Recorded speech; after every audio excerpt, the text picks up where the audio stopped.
Professor. My name is Colton Cuellar, and this is my reaction to the nacirema article. So, first and foremost, it was a fun read. It was really interesting. It was also odd how personal I began to take it. Like, he would describe something, and I would go, for example, his thoughts on personal hygiene. He would say something about brushing our teeth and how that's so weird. And then I'm just sitting here as an American, one of the people being described, going, well, duh, do you not brush your teeth? And I think that really kind of shows how certain cultures can just be so ingrained in themselves that it's just like we don't know anything else. Other things seem weird.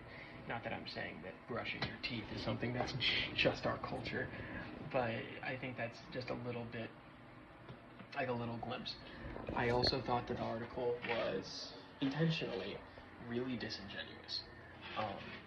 He would describe things like that, right, where he's like this ritual and this like weird practice that they have, and then describe it in like these ways, describe it like that in these odd terms to make something so normal seem like, look at these weirdos over here doing all this weird stuff. And I think it's supposed to be, like, obviously it's a satire, it's supposed to be like that.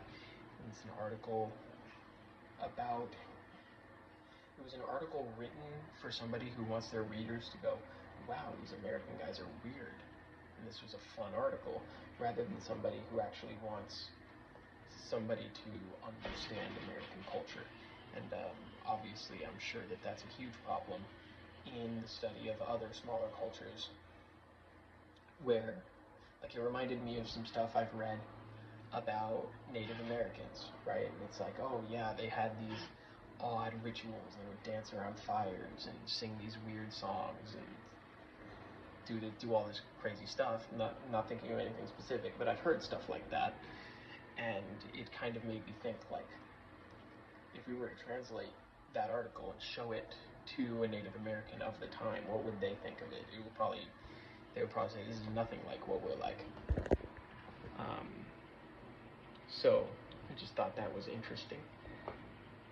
Like, okay, so for example, another communication practice that we have in our culture that we could describe like that is our use of phones, right? So if I were to describe it in the same way that he was describing healthcare, I would say that people would go to these wizards, right, programmers and engineers, to receive these artifacts, phones, and we would make large tributes, paying for the phone, right, because they're expensive.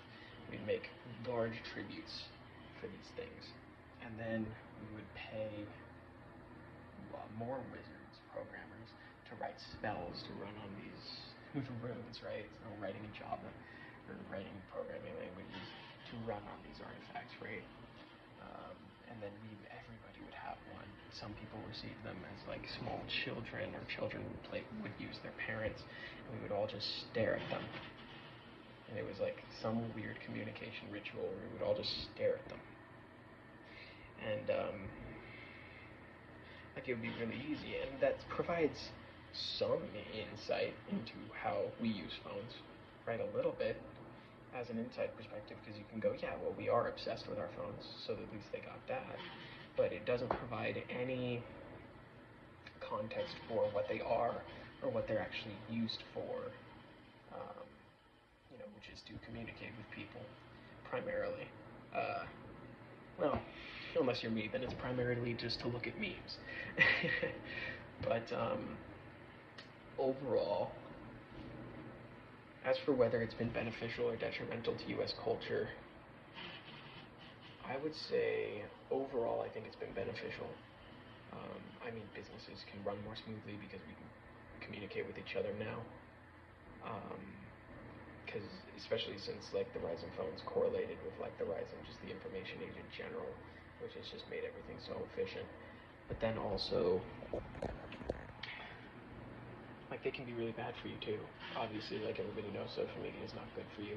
The University of Rochester did a study showing that excessive use of cell phones is linked to both physical and mental health issues, and it's like, I mean, yeah, they did the study, but everybody knows that, right? We all know it. And I'm obsessed with my phone. I was using it right before I recorded this video, and right after I finish this, I'm gonna go keep using it, and I'm just gonna look at memes until I go to work, right? And it's not good for me. But I think that overall, the use of phones as a communication tool has improved society, I would say, just productivity-wise.